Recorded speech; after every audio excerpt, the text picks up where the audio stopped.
pemeriksaan perkara ini. Dua, ahli Taufik Rahman SH LLM PhD di bawah sumpah pada pokoknya menerangkan sebagai berikut. Tidak akan kami bacakan lagi. Demikian juga bahwa terhadap keterangan ahli ini, oleh karena keberadaan ahli ditolak oleh pemohon, maka keterangan ahli tersebut juga tidak dipertimbangkan dalam perkara ini. Tiga, ahli Dr. Ahmad Reddy SHMH MSc di bawah sumpah pada pokoknya menerangkan sebagai berikut. Tidak akan kami bacakan lagi.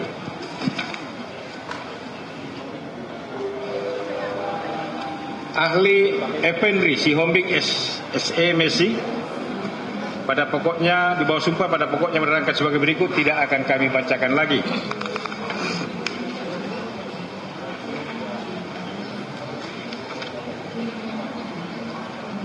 Kemudian ahli Profesor Dr. Agus Surono SHMH sebagai ahli pidana tidak hadir di persidangan, tetapi menyampaikan pendapat tertulis dan diserahkan kepada hakim peradilan yang pada pokoknya menerangkan sebagai berikut.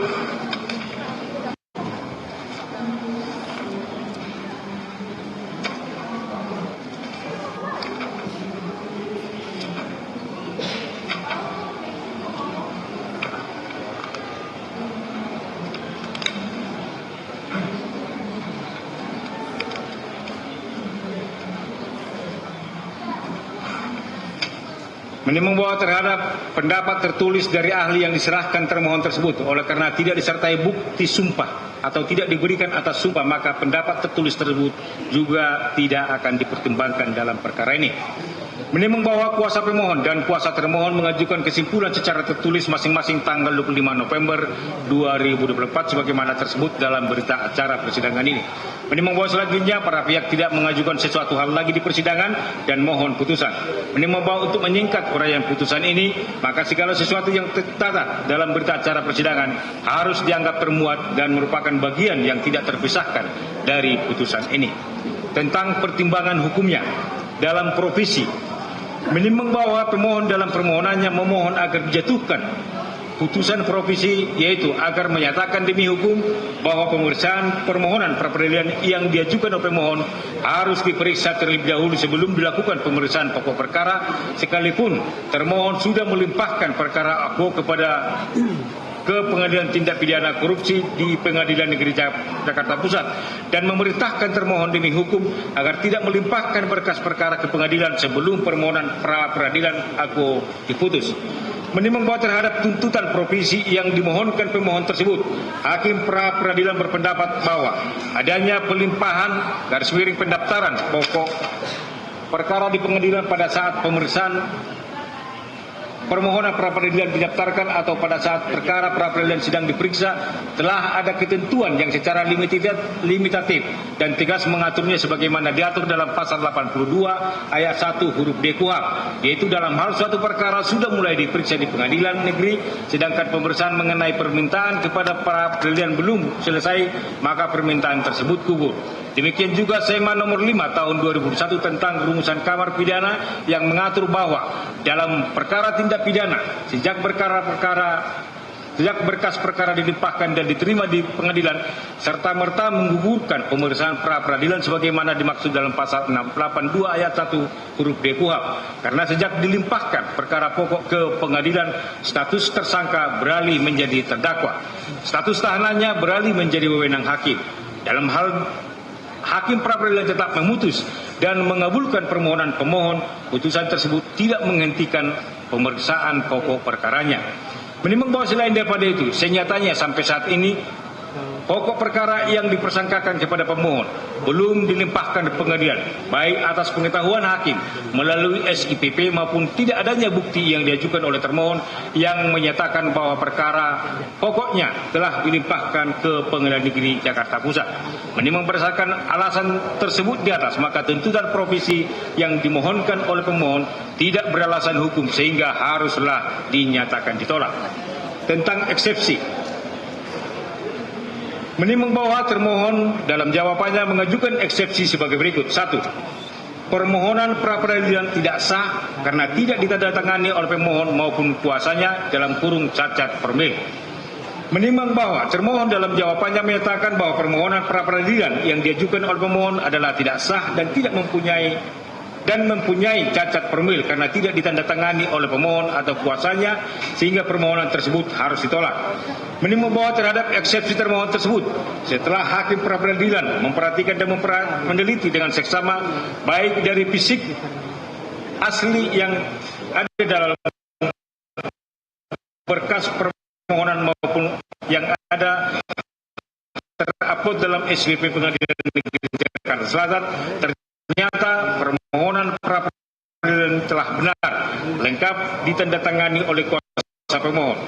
Kekurangan lembaran akhir yang tersampaikan kepada termohon semata-mata adalah kehilafan atau kelalaian dari jurusita atau pengadilan semata ketika menyampaikan permohonan pada termohon. Hal ini juga telah diklarifikasi pada saat persidangan. Menimbang berdasarkan uraian tersebut, maka eksepsi ini juga harus dinyatakan ditolak. 2. Petitum permohonan pra-peradilan tidak beralasan dan tidak jelas atau obscure libel. Menimbang bahwa termohon dalam eksepsinya menyatakan bahwa petitum permohonan pra-peradilan pada poin 6 yang menyatakan segala keputusan atau penetapan yang diterbitkan lebih lanjut oleh termohon yang berkaitan dengan penetapan tersangka atas diri pemohon adalah tidak sah dan tidak mengikat secara hukum, adalah tidak beralasan hukum dan tidak sah dalam kurung obscure libel karena tidak menjelaskan dasar hukum permohonannya tersebut. Sebab sebagaimana pertimbangan dalam putusan Mahkamah Konstitusi nomor 21 tanggal 28 April 2015 pada halaman 106 menyatakan bahwa namun demikian, perlindungan terhadap hak tersangka tidak kemudian diartikan bahwa tersangka tersebut tidak bersalah dan tidak menggugurkan dugaan adanya tindak pidana, sehingga tetap dapat dilakukan penyelidikan kembali sesuai dengan kaedah hukum yang berlaku secara ideal dan benar.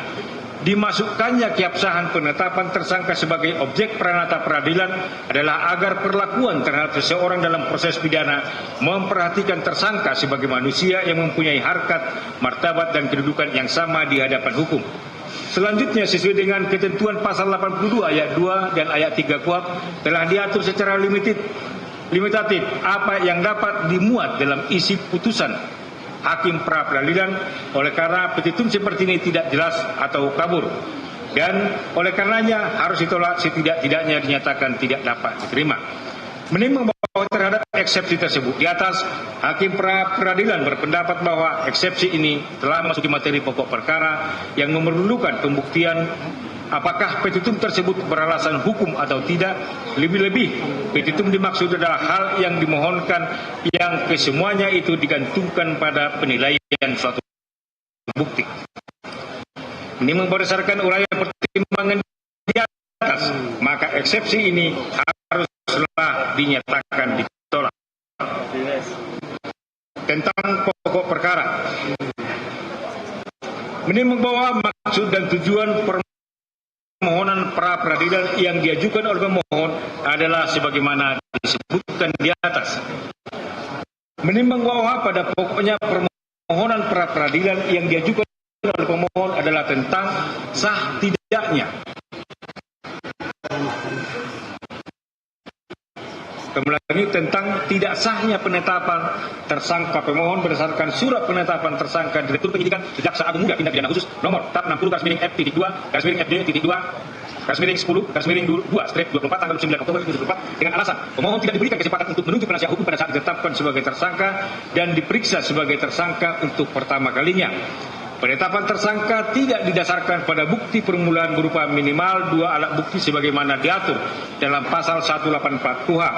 Penetapan tersangka pemohon oleh pemohon dilakukan secara sewenang-wenang atau tidak sesuai dengan hukum acara yang berlaku. Pemohon sudah tidak menjabat sebagai Menteri Perdagangan sejak tanggal 27 Juli 2016 sehingga Menteri Perdagangan lain juga harus diperiksa dalam perkara ini.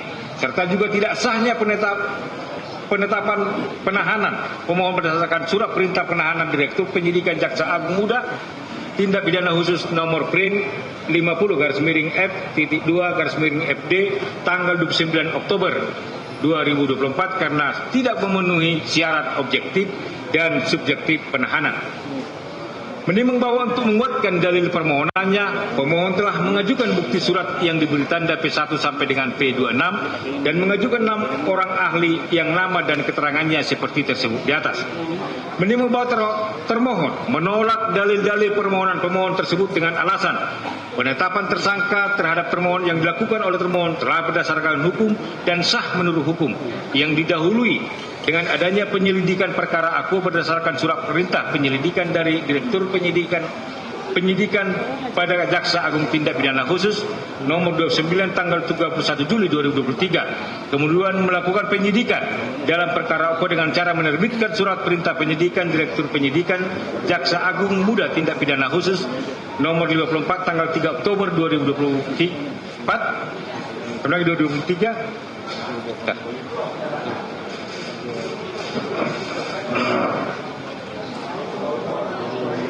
Yang mana surat perintah penyidikan tersebut merupakan surat perintah penyidikan umum yang belum menyebutkan nama tersangkanya. Dan dalam proses penyidikan perkara aku, termohon selaku penyidik telah mendapatkan bukti permulaan yang tercukupi minimal 2 alat bukti. Bahkan diperoleh 4 alat bukti berdasarkan pasal 184 KUHP yang didapatkan dari bukti keterangan saksi sebanyak 29 orang, termasuk diantaranya pemohon yang sudah pernah diperiksa sebagai saksi sebelum ditetapkan sebagai tersangka, alat bukti keterangan ahli, alat bukti surat, dan alat bukti petunjuk maupun bukti elektronik berdasarkan pasal 26 Undang-Undang Nomor 31 Tahun 1999 Junto Undang-Undang Nomor 20 Tahun 2001. Oleh karena itu selanjutnya termohon selaku penyidik melaksanakan proses penetapan tersangka dalam perkara aku. Demikian juga mengenai penahanan terhadap pemohon telah berdasarkan hukum dan sah menurut hukum. Menimbang bahwa untuk mendukung alasan penolakan tersebut, termohon telah mengajukan bukti surat yang diberi tanda T1 sampai dengan T100 kemudian 102 dan mengajukan 4 orang ahli yang nama keterangannya sebagaimana tersebut di atas dan juga mengirimkan pendapat ahli secara tertulis di persidangan. Bahwa setelah membaca dan meneliti dengan seksama surat permohonan pemohon dan jawaban termohon serta bukti surat dan pendapat ahli yang diajukan di persidangan oleh pemohon maupun termohon, maka perlu dipertimbangkan terlebih dahulu ruang lingkup lembaga pra-peradilan sebagai berikut.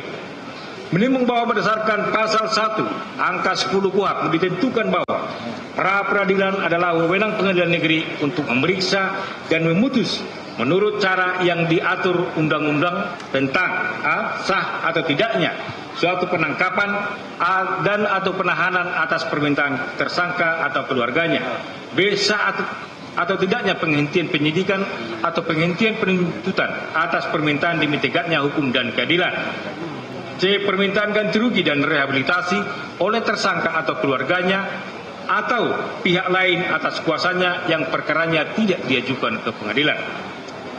Menimbang bahwa selanjutnya berdasarkan pasal 77 KUHP disebutkan bahwa pengadilan negeri berwenang untuk memeriksa dan memutus sesuai dengan ketentuan yang diatur dalam undang-undang ini tentang a. sah atau tidaknya penangkapan, penahanan, penghentian penyidikan dan penghentian penuntutan, ganti rugi dan rehabilitasi bagi seorang yang perkara pidananya dihentikan pada tingkat penyidikan dan penuntutan. Menimbang bahwa kemudian selain daripada itu, Mahkamah Konstitusi dalam putusan Mahkamah Konstitusi nomor 21 tanggal 28 April 2015 telah memperluas lingkup kewenangan pra-peradilan sehingga mencakup sah atau tidaknya penetapan tersangka, penggeledahan dan penyitaan. Menimbang bahwa berdasarkan pasal 2 ayat 2 Peraturan Mahkamah Agung nomor 4 tahun 2016 tentang larangan peninjauan kembali putusan pra-peradilan dengan tegas disebutkan bahwa pemeriksaan pra-peradilan terhadap permohonan tentang tidak sahnya penetapan tersangka hanya menilai aspek formil, yaitu apakah ada paling sedikit 2 alat bukti yang sah dan tidak memasuki pokok perkara.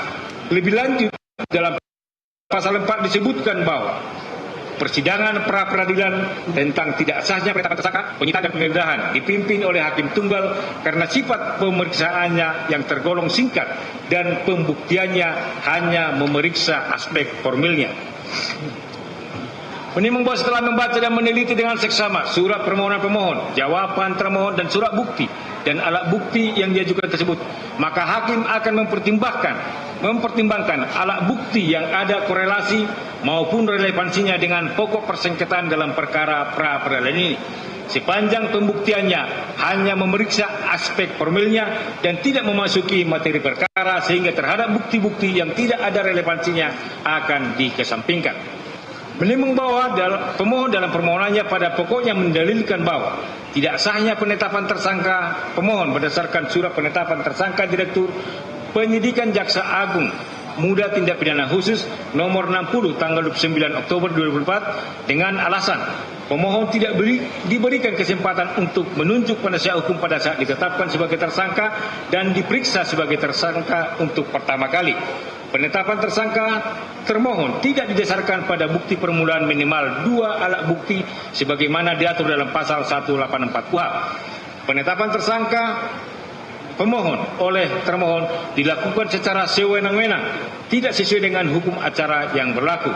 Pemohon sudah tidak menjabat lagi sebagai Menteri Perdagangan sejak tanggal 29 Juli 2016, sehingga Menteri Perdagangan lain harus diperiksa dalam perkara ini, serta juga tidak sahnya penahanan pemohon berdasarkan surat perintah penahanan Direktur Penyidikan Jaksa Agung Muda Tindak Pidana Khusus nomor PRIN 50 tanggal 29 Oktober 2024 karena tidak memenuhi syarat objektif dan syarat subjektif penahanan.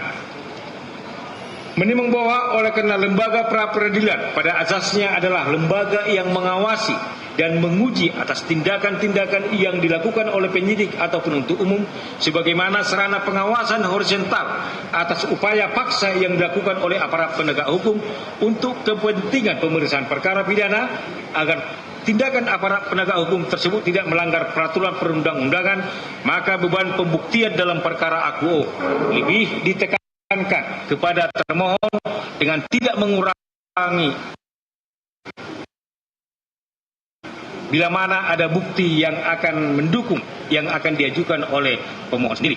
Menimbang bahwa pemohon ditetapkan menjadi tersangka terkait dengan tindak pidana melanggar pasal 2 ayat 1 junto pasal 18 Undang-Undang nomor 31 tahun 1999 tentang pemberantasan tindak pidana korupsi sebagaimana telah diubah dengan Undang-Undang nomor 20 tahun 2001 tentang perubahan atas Undang-Undang nomor 31 tahun 1999 tentang pemberantasan tindak pidana korupsi junto pasal 55 ayat 1 ke 1 KUHP subsidiar pasal 3 junto pasal 18 Undang-Undang nomor 31 tahun 1999 tentang pemberantasan tindak pidana korupsi bagaimana telah diubah dengan Undang-Undang nomor 20 tahun 2001 tentang perubahan atas Undang-Undang nomor 31 tahun 1999 tentang pemberantasan tindak pidana korupsi junto pasal 55 ayat 1 ke 1 KUHP pidana. Ini mengatakan tidak akan dipertimbangkan apakah penetapan tersangka terhadap diri pemohon oleh termohon telah sesuai dengan ketentuan perundang-undangan sebagai berikut. Menimbang berdasarkan pasal 1 butir 14 Undang-Undang Republik Indonesia nomor 8 tahun 81 tentang hukum acara menentukan bahwa tersangka adalah seorang yang karena perbuatannya atau keadaannya berdasarkan bukti permulaan patut diduga sebagai pelaku tindak pidana. Menimbang bahwa yang dimaksud dengan bukti permulaan sebagaimana disebutkan dalam ketentuan pasal 1 butir 14 Undang-Undang RI nomor 8 tahun 81 tentang hukum acara pidana di atas dapat disimpulkan dari ketentuan pasal 183 Undang-Undang nomor 8 tahun 81 tentang hukum acara pidana yang berbunyi hakim tidak boleh menjatuhkan pidana kepada seseorang kecuali apabila dengan sekurang-kurangnya 2 alat bukti yang sah memperoleh keyakinan bahwa suatu tindak pidana benar-benar terjadi dan bahwa terdakwalah yang bersalah melakukannya. Berdasarkan uraian di atas, maka untuk menetapkan seorang menjadi tersangka harus dipenuhi adanya syarat objektif, yaitu adanya bukti permulaan sebagai dasar dugaan bahwa orang tersebut sebagai pelaku tindak pidana, serta syarat subjektif, yaitu orang yang diduga pelaku tindak pidana yang ditetapkan sebagai tersangka didasarkan setidak-tidaknya 2 alat bukti yang sah, di mana dugaan yang dibangun oleh penyidik secara subjektif harus memiliki hubungan timbal balik dengan bukti-bukti yang didapatkan dari proses pemeriksaan sebagai syarat objektif yang ditentukan oleh undang-undang. Menimbang bahwa pada halnya sesuai dengan dasar kewenangan yang dimiliki oleh termohon tentang penyelidikan sesuai dengan hukum acara pidana dan Undang-Undang Nomor 31 Tahun 1999, di mana berdasarkan pasal 1 angka 5 KUHP disebutkan penyelidikan adalah serangkaian tindakan penyelidik untuk mencari dan menemukan suatu peristiwa yang diduga sebagai tindak pidana guna menentukan dapat atau tidaknya dilakukan penyidikan menurut cara yang diatur dalam undang-undang ini. Dan berdasarkan surat bukti T1 oleh termohon telah dilakukan penyelidikan dalam perkara UO berdasarkan surat perintah penyelidikan dari Direktur Penyidikan Jaksa Agung Muda Tindak Pidana Khusus nomor Prim/29 tanggal 31 Juli 2023. Setelah itu Direktur Penyidikan membuat laporan hasil penyelidikan nomor R-534A-F.2-FD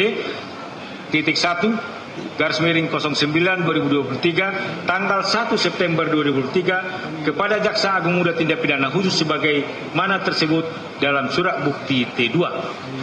Menimbang bahwa dari surat bukti T3 dan surat bukti T3A termohon telah melakukan ekspos atau gelar perkara penyelidikan sebagaimana tertuang dalam nota dinas laporan hasil ekspos tanggal 3 Oktober 2023 yang hasilnya menyetujui untuk ditingkatkan ke tahap penyidikan, kemudian ditindaklanjuti dengan pembuatan laporan terjadinya tindak pidana pada tanggal 3 Oktober 2023. Menimbang berdasarkan surat bukti T4 yaitu surat perintah penyidikan Direktur Penyidikan Jaksa Agung Muda Tindak Pidana Khusus nomor Prim/54 tanggal 3 Oktober 2023 diperoleh fakta bahwa termohon selaku penyidik telah melakukan pengumpulan alat bukti untuk membuat terang perkara dan untuk menemukan tersangkanya, di mana surat perintah penyidikan tersebut merupakan surat perintah penyidikan umum yang belum menyebutkan nama tersangkanya.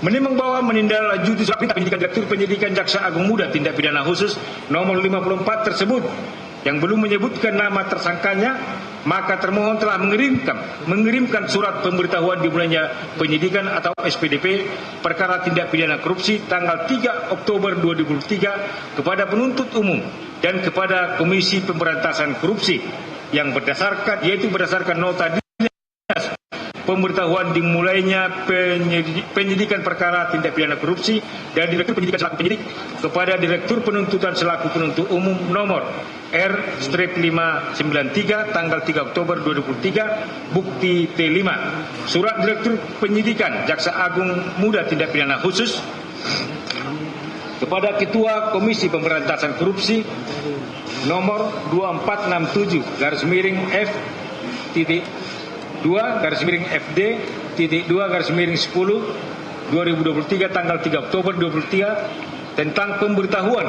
penyidikan perkara tindak pidana korupsi sesuai dengan bukti T6-nya. Menimbang bahwa selanjutnya setelah diterbitkan surat perintah penyidikan sebagaimana tersebut di atas, termohon telah melakukan pemeriksaan saksi-saksi sebagaimana termuat dan tersebut dalam surat bukti T7 sampai dengan T31, yaitu pemeriksaan saksi-saksi mana dituangkan dalam berita acara saksi. Menimbang bahwa selain daripada itu, termohon juga telah melakukan pemeriksaan kepada pemohon sebagai saksi sebagaimana tersebut dalam surat bukti T32 sampai dengan T35. Pemeriksaan pemohon sebagai saksi tersebut juga telah dituangkan dalam berita acara pemeriksaan saksi. Menimbang bahwa selain memeriksa saksi-saksi sebagaimana direkan di atas, termohon juga telah melakukan pemeriksaan terhadap ahli sebagaimana tersebut dalam surat bukti T38, T41 dan T44 dan juga telah menemukan bukti surat sebagaimana tersebut dalam surat bukti T48 sampai dengan T60.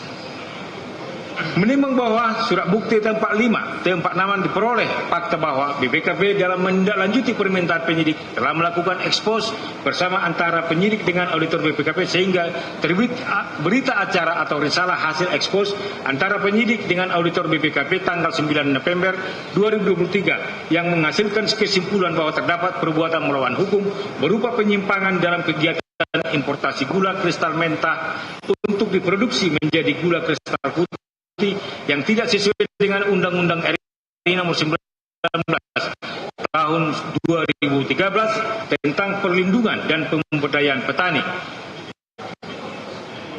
Kepmen Perindak nomor 527 garis miring MPP garis miring Kep garis miring 9 garis miring 2024 Undang-Undang RI nomor 18 tahun 2012 tentang pangan dan Permendak nomor 117 tahun 2015 yang mengakibatkan kerugian negara. Menimbang bahwa surat bukti 61 berupa nota dinas nomor 95 tanggal 21 Oktober 2024 diperoleh fakta bahwa termohon telah melakukan ekspos perkara tentang penetapan tersangka dalam perkara penyidikan dugaan tindak pidana korupsi dalam kegiatan importasi gula di Kementerian Perdagangan tahun 2015 sampai dengan tahun 2023 yang selanjutnya penetapan tersangka dilanjutkan dengan penetapan tersangka yaitu pemohon sendiri.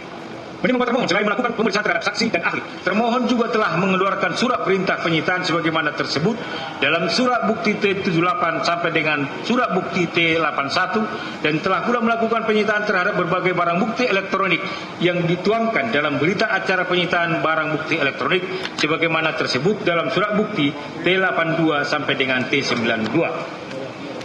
Menimbang berdasarkan surat bukti sebagaimana diuraikan di atas, maka diperoleh fakta hukum bahwa termohon sejak diterbitkannya penyidikan telah menemukan adanya bukti keterangan saksi sebanyak 29 orang dan keterangan ahli sebanyak 3 orang, serta adanya berbagai surat bukti berupa dokumen yang disertai berita acara penyitaan, serta adanya alat bukti petunjuk berupa barang bukti elektronik sebagaimana tersebut dalam surat bukti T82 sampai dengan 92 berupa hard disk, beberapa handphone dengan berbagai merek diantaranya iPhone, handphone Galaxy, Redmi dan lain-lain, dan juga beberapa email. Menimbang selanjutnya akan dipertimbangkan apakah alat bukti berupa keterangan saksi tersebut ada hubungannya dengan yang dilaporkan terhadap tersangka atau tidak, dan juga akan dipertimbangkan apakah alat bukti berupa surat tersebut telah dilakukan penyitaan secara sah menurut hukum sehingga dapat dikategorikan sebagai bukti yang sah dalam perkara ini sebagai berikut. Menimbang bahwa setelah memperhatikan isi dari berita acara pemeriksaan saksi-saksi dan ahli seperti tersebut dalam surat bukti T7 sampai dengan surat bukti T31 dan surat bukti T38, T41 dan T44, di mana dengan tidak menilai benar tidaknya materi yang diterangkan dalam berita acara dimaksud, namun kesemuanya isinya adalah dalam hubungannya atau berkaitan dengan adanya dugaan tindak pidana yang disangkakan kepada pemohon. Kebenaran keterangan saksi-saksi tersebut hanyalah dapat diuji kebenarannya dalam pemeriksaan pokok perkara, sehingga hakim pra-peradilan tidak sependapat dengan keterangan ahli Dr. Muzakir SMH yang menyatakan bahwa hakim pra-peradilan berwenang dan harus menilai benar tidaknya isi kesaksian dari para saksi dalam acara pra-peradilan dan berwenang untuk menentukan kualitas dari keterangan saksi itu sendiri. Menimbang bahwa demikian juga halnya terhadap barang bukti yang dilakukan penyitaan oleh termohon sebagaimana tersebut dalam surat bukti T75 sampai dengan 92 telah dimohonkan persetujuan penyitaan ke Pengadilan Negeri Jakarta Pusat sesuai dengan surat bukti 93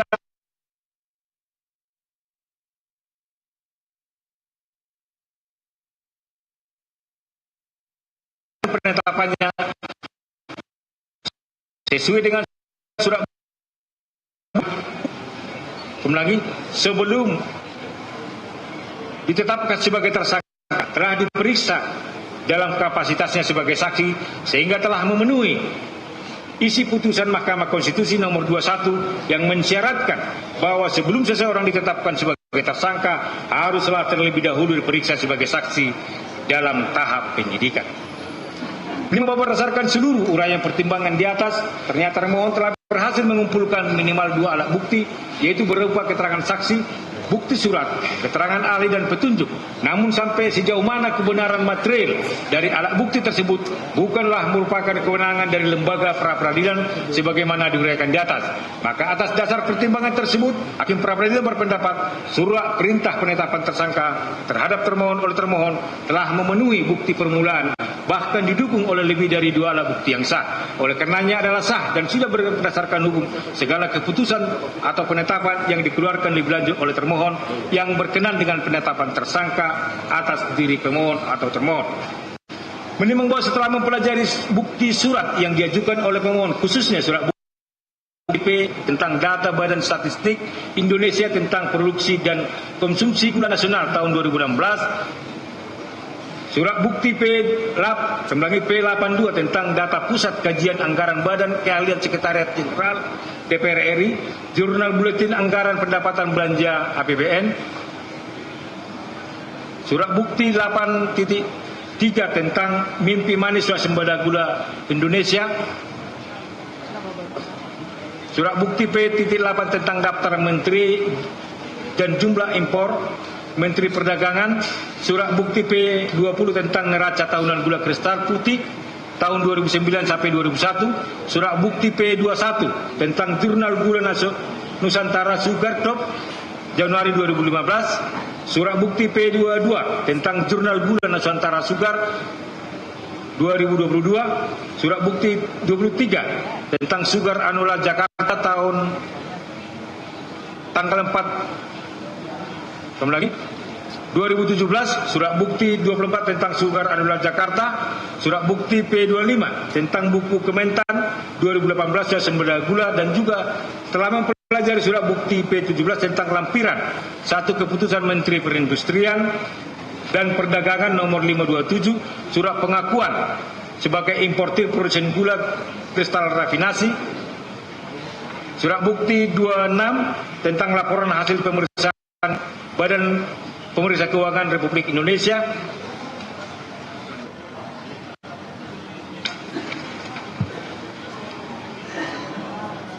dan seterusnya.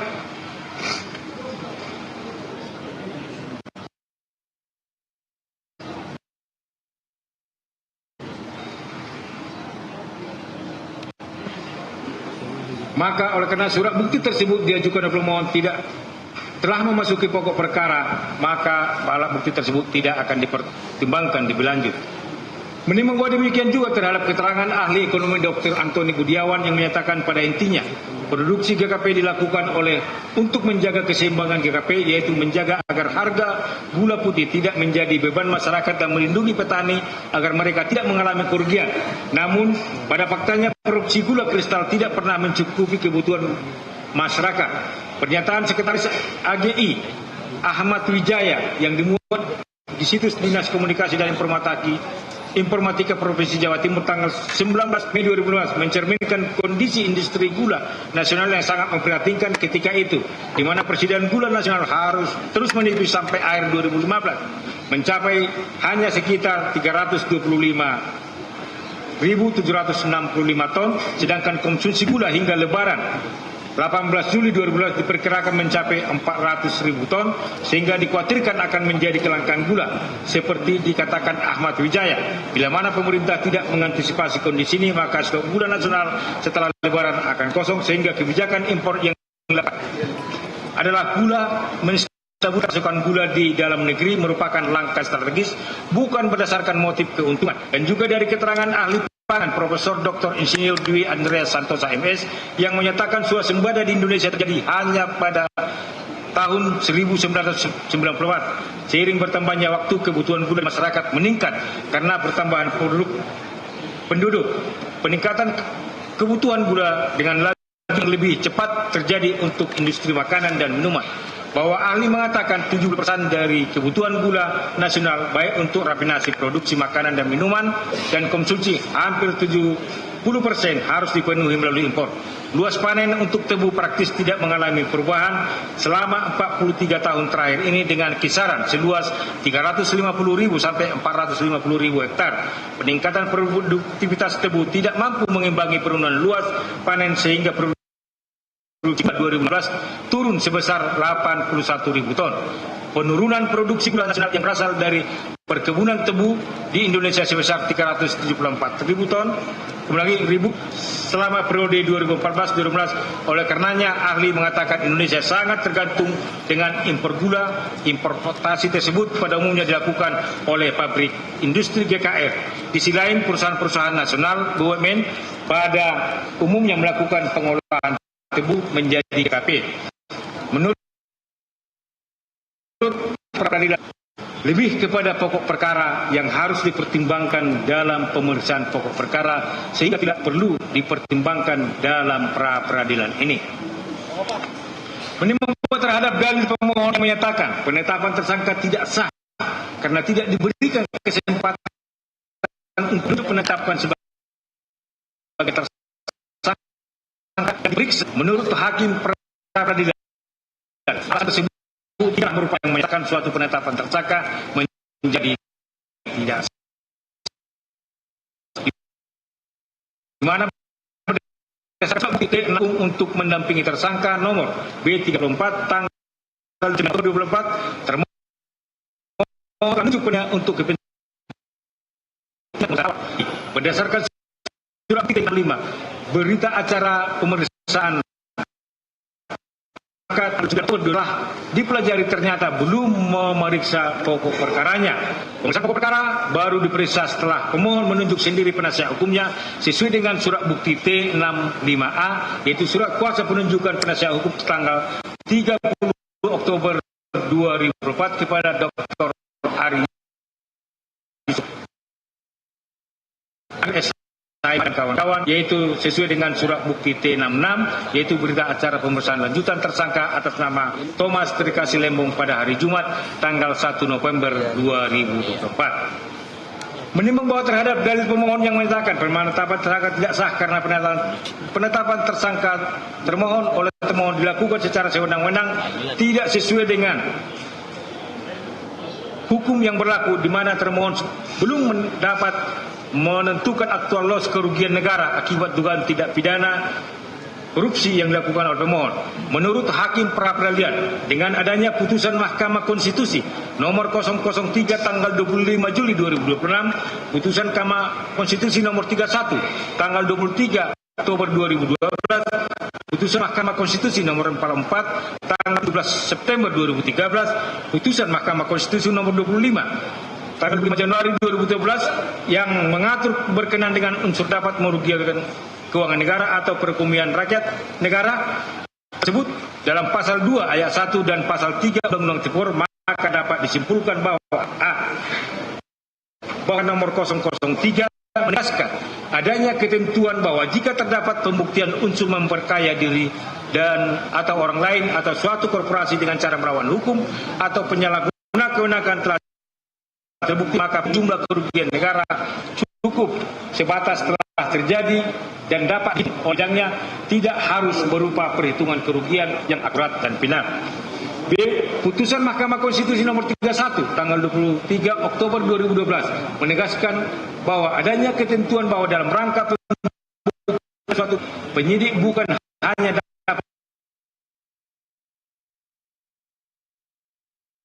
dapat BPKP, misalnya dengan mengundang ahli atau yang minta bantuan dari Inspektorat Jenderal atau badan yang mempunyai fungsi yang sama dengan itu. Bahkan dari pihak negara dalam membuktikan perkara yang sedang. C. Putusan Mahkamah Konstitusi nomor 44 tanggal 17 September 2003 menegaskan bahwa ketentuan bahwa unsur dapat merugikan keuangan negara dan perekonomian negara cukup dibuktikan adanya fakta tentang kerugian keuangan negara yang dapat dibuktikan dan dapat dihitung oleh ahli di bidang keuangan negara, perekonomian negara serta ahli dalam analis hubungan perbuatan dan kerugian. D. Putusan Mahkamah Konstitusi nomor 25 menegaskan menegaskan adanya ketentuan bahwa unsur merugikan keuangan negara tidak lagi dipahami sebagai perkiraan atau potensial loss, namun harus dipahami sebenar-benar sudah terjadi dan nyata actual loss, yang intinya sebagai kerugian yang sudah dapat dihitung jumlahnya berdasarkan hasil temuan instansi yang berwenang dan atau akuntan publik yang ditunjuk. Berdasarkan uraian di atas dapat diketahui makna kerugian negara yang nyata telah terjadi actual loss yang dimaksud adalah kerugian negara yang sudah terjadi dan nyata yang sudah dapat dihitung jumlahnya oleh ahli bidang keuangan negara, perekonomian negara serta ahli dalam analisis hubungan perbuatan dengan kerugian. Artinya kerugian tersebut sudah terjadi dan nyata, bukan yang akan menjadi kerugian. Tetapi sudah ada wujud kerugiannya, baik dari sisi periode waktu, jumlah, jenis, kualitas maupun pergerakan angkanya, sehingga ketika dihitung variabelnya oleh ahli sudah dapat dihitung pastinya. Ini berdasarkan uraian di atas, maka dalam perhitungan kerugian negara tidak diharuskan adanya bukti formal terlebih dahulu berupa perhitungan kerugian negara yang final atau pasti oleh lembaga tertentu, dan cukup dinyatakan adanya kerugian negara yang nyata atau terjadi atau loss yang dapat dihitung, sebab perhitungan kerugian demikian tidak akan menjadi pasti dan final sampai dengan diuji di persidangan oleh majelis hakim pokok perkara. Jadi perhitungan oleh ahli semata-mata hanya menjadi dasar pembuktian di sidang pengadilan sampai majelis hakim memutuskan besarnya kerugian negara tersebut. Sebab dalam hal-hal tertentu perhitungan kerugian negara tersebut dapat berubah berdasarkan bukti-bukti yang diuji di persidangan. Menimbang bahwa sekalipun risalah ekspos penyidikan perkara dengan dugaan tindak pidana korupsi importasi gula sebagaimana disebutkan dalam bukti T46 bukan merupakan bukti perhitungan kerugian negara, akan tetapi setidaknya memberi petunjuk dari hasil gelar perkara tersebut adanya kerugian negara yang timbul dari kegiatan importasi gula kristal mentah untuk diproduksi menjadi gula kristal putih. Lebih-lebih dalam dugaan tindak pidana korupsi tidak ada satu aturan pun yang mensyaratkan bahwa harus adanya perhitungan kerugian negara sebelum seseorang ditetapkan sebagai tersangka. Namun hanya mensyaratkan adanya minimal 2 alat bukti sebagaimana disebutkan dalam pasal 184 KUHP.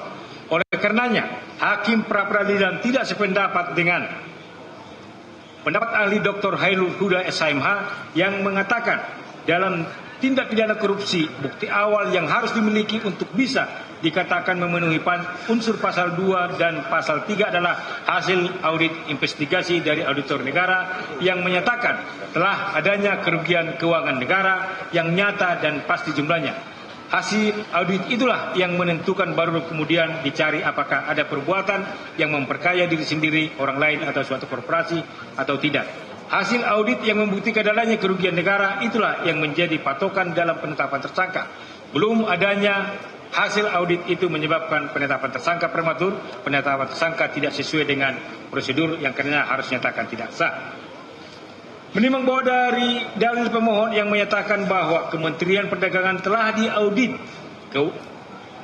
keuangan oleh BPK sehingga tidak terdapat adanya kerugian negara dengan mengajukan surat bukti P26, yaitu laporan hasil pemeriksaan Badan Pemeriksa Keuangan Negara, Keuangan Republik Indonesia, Auditor Utama Keuangan Negara 2 atas perencanaan, pelaksanaan dan pengawasan tata niaga impor tahun 2015 sampai dengan semester 1 tahun 2017 nomor 47 tanggal 2 Maret 2018 pada Kementerian Perdagangan dan instansi entitas terkait dan tidak terdapat kerugian negara. Menurut Hakim pra-peradilan, pemeriksaan keuangan tersebut tetap dapat dilakukan sebagaimana pendapat ahli Effendi Sihombing SE/MSc.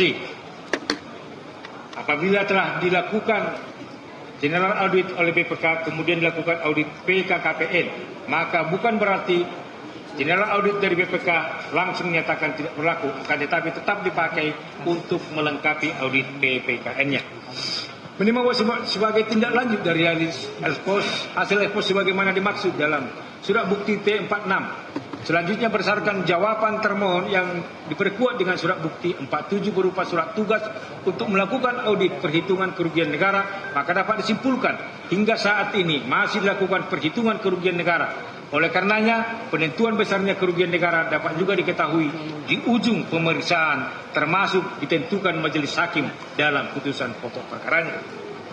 Menimbang bahwa terhadap dalil pemohon yang menyatakan penetapan tersangka tidak sah karena pemohon sudah tidak menjabat sebagai Menteri Perdagangan sejak tanggal 27 Juli 2016, sehingga Menteri Perdagangan lain harus diperiksa dalam perkara ini, di mana surat penetapan tersangka Direktur Penyidikan Jaksa Agung Muda Tindak Pidana Khusus nomor 60 diketahui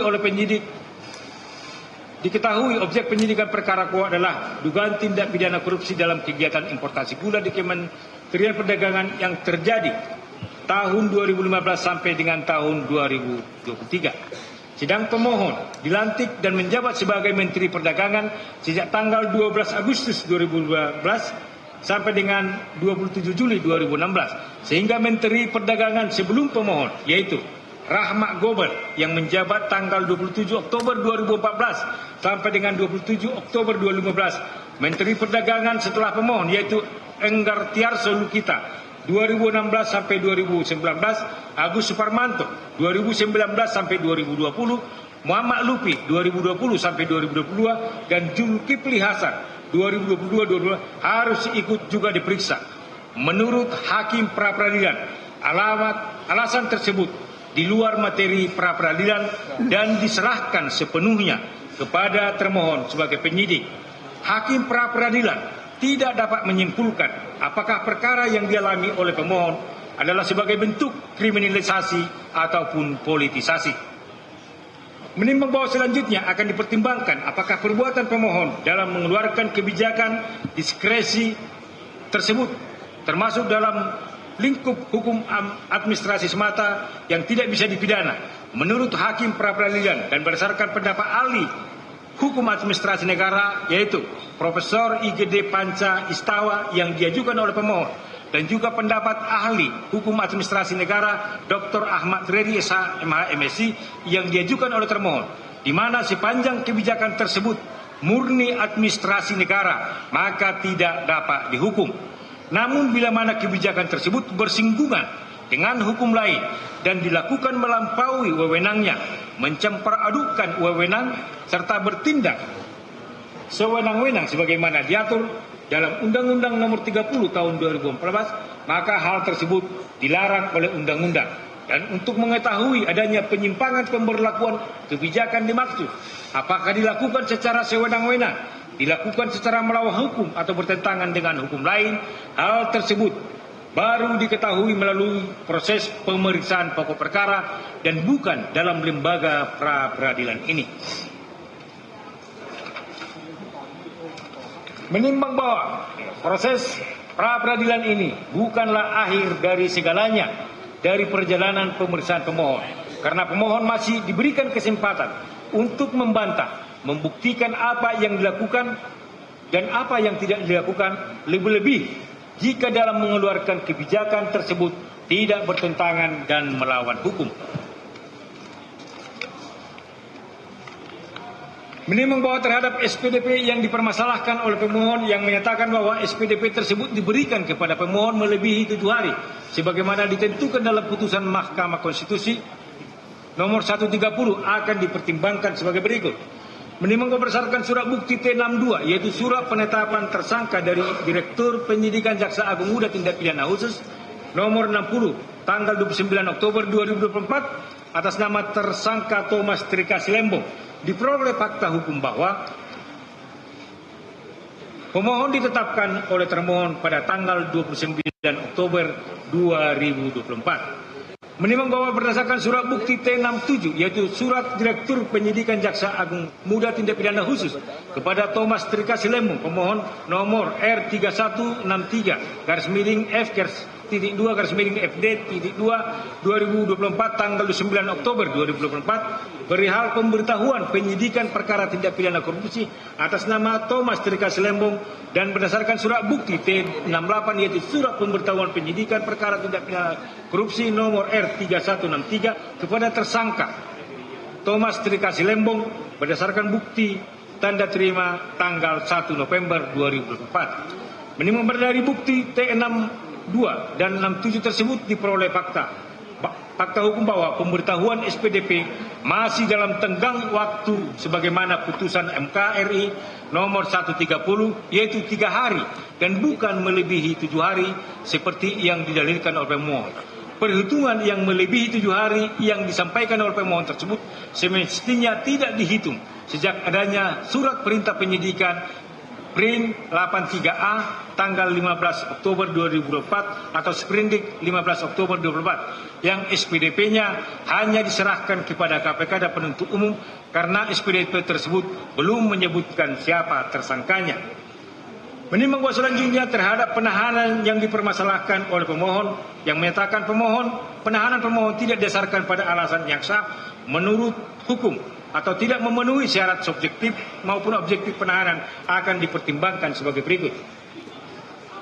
Menimbang bahwa pada dasarnya suatu penahanan dapat dikategorikan sebagai suatu penahanan yang tidak sah bila mana penahanan yang dilakukan oleh pejabat yang berwenang, penahanan tidak disertai surat perintah penahanan dan tidak menyampaikan tembusan kepada keluarga ataupun tersangkanya, penahanan yang tidak menyebutkan alasan yang jelas, penahanan tidak menyebutkan atau menguraikan tindak pidana yang menjadi dasar penahanannya tidak memenuhi syarat berdasarkan ketentuan pasal 21 ayat 4 KUHP, penahanan melebihi batas waktu dan penahanan terhadap pejabat tertentu yang tidak mendapat tujuan sebagaimana ditentukan oleh undang-undang. Menimbang bahwa suatu penahanan yang tidak memenuhi syarat objektif adalah syarat yang merujuk pada ketentuan pasal 21 ayat 4 KUHP dan dalam perkara ini tindak pidana yang disangkakan kepada pemohon adalah tindak pidana korupsi melanggar primer pasal 2 ayat 1 junto pasal 18 Undang-Undang nomor 31 tahun 1999 tentang pemberantasan tindak pidana korupsi sebagaimana diubah dengan Undang-Undang nomor 20 tahun 2001 tentang perubahan atas Undang-Undang nomor 31 tahun 1999 junto pasal 55 ayat 1 KUHP subsidiar melanggar pasal 3 junto pasal 18 Undang-Undang nomor 31 tahun 1999 tentang pemberantasan tindak pidana korupsi sebagaimana diubah dengan Undang-Undang nomor 20 tahun 2001 tentang perubahan atas Undang-Undang nomor 31 tahun 1999 junto pasal 55 ayat 1 KUHP pidana yang ancaman hukumannya lebih dari 5 tahun sehingga telah memenuhi syarat objektif yang ditentukan. Menimbang bahwa suatu penahanan yang tidak memenuhi syarat subjektif adalah syarat yang merujuk pada kekhawatiran pada tersangka akan melarikan diri, menghilangkan barang bukti, atau akan mengulangi tindak pidana lagi yang kesemuanya ini digantungkan pada pandangan dan penilaian penyidik yang menahannya, sekalipun sesungguhnya kekhawatiran tersebut di sisi lain tidak mungkin lagi dilakukan oleh tersangka. Menimbang bahwa setelah juga memperhatikan surat bukti T72 yaitu surat perintah penahanan dan telah diberitahukan kepada tersangka atau keluarganya. T73 yaitu berita acara pelaksanaan penahanan, surat bukti T75 yaitu surat perpanjangan penahanan yang juga telah diberitahukan kepada tersangka atau keluarganya, sehingga secara administrasi telah dipenuhi oleh termohon di mana penahanan dilakukan oleh pejabat yang berwenang. Penahanan disertai surat perintah penahanan dan menyampaikan tembusan kepada tersangka atau keluarganya. Penahanan menyebutkan alasan yang jelas, penahanan menyebutkan atau menguraikan tindak pidana yang menjadi dasar penahanan, penahanan memenuhi syarat berdasarkan ketentuan pasal 21 ayat 4, penahanan tidak melebihi waktu atau batas penahanan terhadap pemohon dan tidak perlu mendapat persetujuan sebagaimana ditentukan oleh undang. Menimbang berdasarkan uraian pertimbangan di atas, maka alasan penahanan pemohon yang didalilkan pemohon sebagaimana penahanan yang tidak sah adalah tidak berdasar hukum. Oleh karenanya haruslah dinyatakan ditolak. Menimbang berdasarkan seluruh uraian pertimbangan di atas, oleh karena termohon telah dapat membuktikan bahwa tindakan yang dilakukan berdasarkan ketentuan yang berlaku, maka alasan-alasan permohonan peradilan yang diajukan oleh pemohon tidaklah beralasan hukum dan oleh karena itu patut untuk ditolak. Dan oleh karena permohonan tersebut ditolak, maka alat bukti lainnya tidak perlu lagi dipertimbangkan lebih lanjut. Menimbang bahwa karena permohonan peradilan diajukan oleh pemohon ditolak seluruhnya, maka biaya yang timbul dalam permohonan ini haruslah dibebankan kepada pemohon sejumlah nihil. Mengingat Pasal 77 Undang-Undang Nomor 8 Tahun 1981 tentang KUHP, Permen Nomor 4 Tahun 2016, serta pasal-pasal dan peraturan perundang-undangan lain yang berkenan dengan perkara ini, mengadili dalam provisi menolak tuntutan provisi yang diajukan oleh pemohon untuk seluruhnya. Tentang eksepsi, menolak eksepsi termohon untuk seluruhnya. Tentang pokok perkara, 1. Menolak permohonan pra-peradilan pemohon untuk seluruhnya. 2. Membebankan biaya perkara kepada pemohon sejumlah nihil. Demikian diputuskan pada hari Selasa tanggal 26 November 2025 oleh kami, T. Marbun Sarjana Hukum Magister Hukum sebagai Hakim Pra-Peradilan pada Pengadilan Negeri Jakarta Selatan. Diucapkan dalam sidang yang terbuka untuk umum pada hari dan tanggal itu juga oleh hakim tersebut dengan dibantu Wijianto S.H., Panitera Pengganti Pengadilan Negeri Jakarta Selatan, dengan dihadiri oleh kuasa pemohon dan juga oleh kuasa termohon. Itulah putusan dari majelis ya. Dengan demikian pemeriksaan perkara ini telah selesai, sidang nyatakan ditutup.